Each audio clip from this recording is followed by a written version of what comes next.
Welcome back, everyone. This will be my brand new Marvel Thunderbolts movie video. They just revealed that they're actually making a Thunderbolts movie in the next couple of years. So I'll explain what's happening, who's going to be on the team. They mentioned some people specifically during the article. We have a lot of theories that they've confirmed. And as some of you will know, there's a bunch of deleted scenes from the earlier Marvel Phase 1, Phase 2, Phase 3 movies referencing Red Hulk and a lot of Thunderbolts things that I'll work into the video too. So there are actually stories like this they tried to do previously and just left for future projects like what's happening right now. But if you're brand new to the channel, be sure to subscribe to get all the videos. There's a bunch of really big stuff coming up. Marvel also just announced that they're doing a special Disney Plus Day in September where they're going to do another preview, releasing a ton of trailers for upcoming stuff. And right now with the Thunderbolts movie just being added to the roster in Deadpool 3, we really only know what's happening up to 2024, which is only the next couple of years. So there's like a couple other years of stuff that they haven't revealed yet. But you probably just saw on your feeds just a little while ago as of me posting this video that Marvel just confirmed their Thunderbolts movie, confirming all our theories. We all thought that they were forming a Thunderbolts team with Val and all her cameo scenes. We also thought they could be doing Dark Avengers, but they just called it Thunderbolts, so it's going to start as a Thunderbolts project. We're not going to need a Captain America. We're going to need a U.S. agent.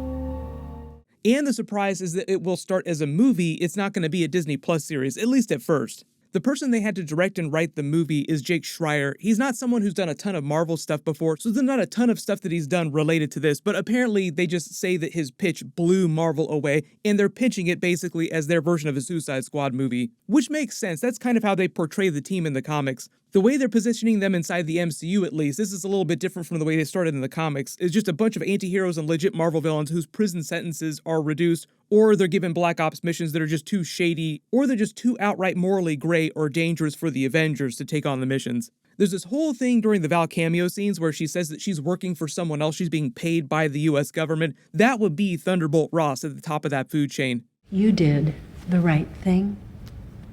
Taking the serum, I'll tell you something, it has made you very, very valuable to certain people. Kind of a legal gray area. I'll explain how he's connected to the Val character because they've only hinted at him in a lot of her cameo scenes. Like, even though she's the one that's going around doing all these cameo scenes, putting the team together, she's working for someone else inside the US military. The funny thing about the way that Thunderbolts started out, though, is that their name isn't meant to be a play on Thunderbolt Ross's name. They were actually originally meant to be an evolution of the Masters of Evil, which is why Baron Zemo started out leading the team. But I'll explain how they're changing that just a little bit for the MCU version of the team. It won't be exactly like the comics, but there'll be some Easter eggs for that. The whole idea, though, is that Thunderbolt Ross and Val were putting together their own version of an Avengers-like team, like a Norman Osborn Dark Avengers type team that will just do whatever he wants them to do, no matter how morally gray it is. Whereas during Captain America Civil War, he had a big problem trying to get the Avengers to do what he wanted them to do, signing the Sokovia Accords. Val also literally tells U.S. agent John Walker that they're looking for a team of people who will do things that they can't call regular Falcon Captain America to do. Kind of a legal gray area.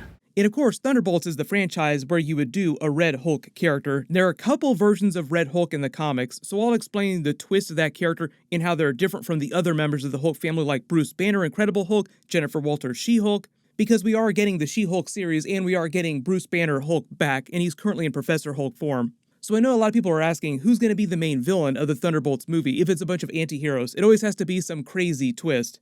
The Deadline article with the Marvel announcement about them doing the movie specifically mentioned Thunderbolt Ross being involved in the story, so I'll explain how they might include Red Hulk even though the actor William Hurt recently passed away.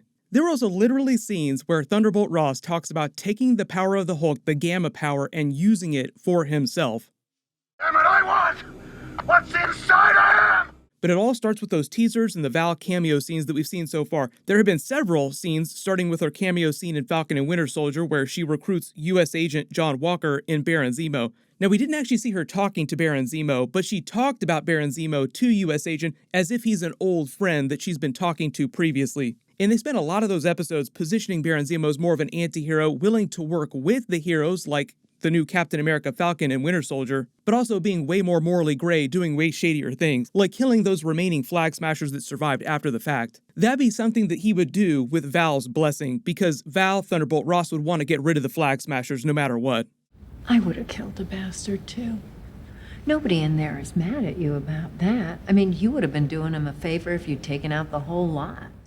Baron Zemo also currently chilling out on the Raft, which is like Thunderbolt Ross's secret prison for supervillains that he doesn't put in other land-based prisons. There's also the Sharon Carter power broker that they revealed at the end of that series. She tricked her way past the World Security Council back into the US military and revealed that she was going to have access that she'd regain to all these weapons and tech inside the military, stealing stuff and just selling it to the highest bidder, using it as basically her own candy store. She's still based in Madripoor, still got her hands in all kinds of shady stuff all over the world, so Val would probably have her on speed dial too for anything that she needed for the Thunderbolts that she couldn't put on the official US military books, so to speak. Her character is very much in the tone of the Val character right now too, like, oh, trying to actually help the world, but also doing really shady stuff at the same time. Then Val showed up closer to present day in the Black Widow post-credit scene, revealing that she'd already recruited Yelena Belova and had given her orders to kill Hawkeye on the orders of someone else who sounded like they'd been working with the Kingpin character. Val doesn't work specifically for the Kingpin himself, but during that she jokes about other people higher up signing her paychecks. That's people like Thunderbolt Ross inside the US military, really high-ranking people who give her orders or all these Black Ops missions. Then we just saw the Abomination in the Shang-Chi movie fighting Wong in the ring and then going back to the Cube prison in his cell. The Cube is kind of like the backup version of the Raft, another high-level prison for supervillains just based on land. And he just came back in the She-Hulk trailer with She-Hulk given orders by her law firm to defend him in court.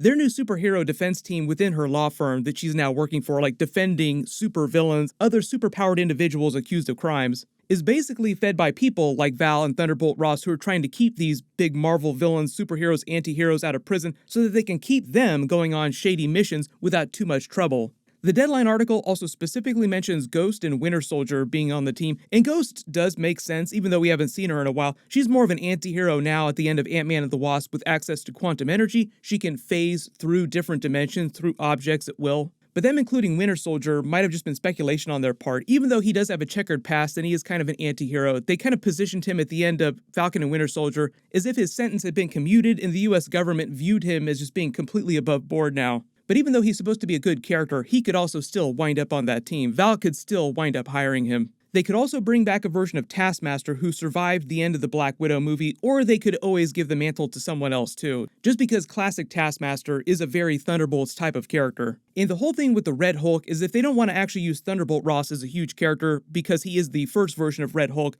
they can still use Val or another big twist anti-hero character as their MCU Red Hulk. Abomination right now is the stand-in for an actual Hulk character on the team short term, so Red Hulk is something that they'd work up to for like a huge WTF reveal. But Red Hulk isn't meant to be an evil character, even the Thunderbolt Ross version. It's more the same type of energy of the uncontrolled rage and collateral damage you saw from the classic version of the Incredible Hulk Bruce Banner before he learned to control his rage and create the Professor Hulk balanced persona. She-Hulk is kind of the same idea too in the comics. She's more frequently portrayed, especially in the trailer, as a Professor Hulk-like balanced state where she retains all of her intellect, but she also has most of the strength of her Hulk form too.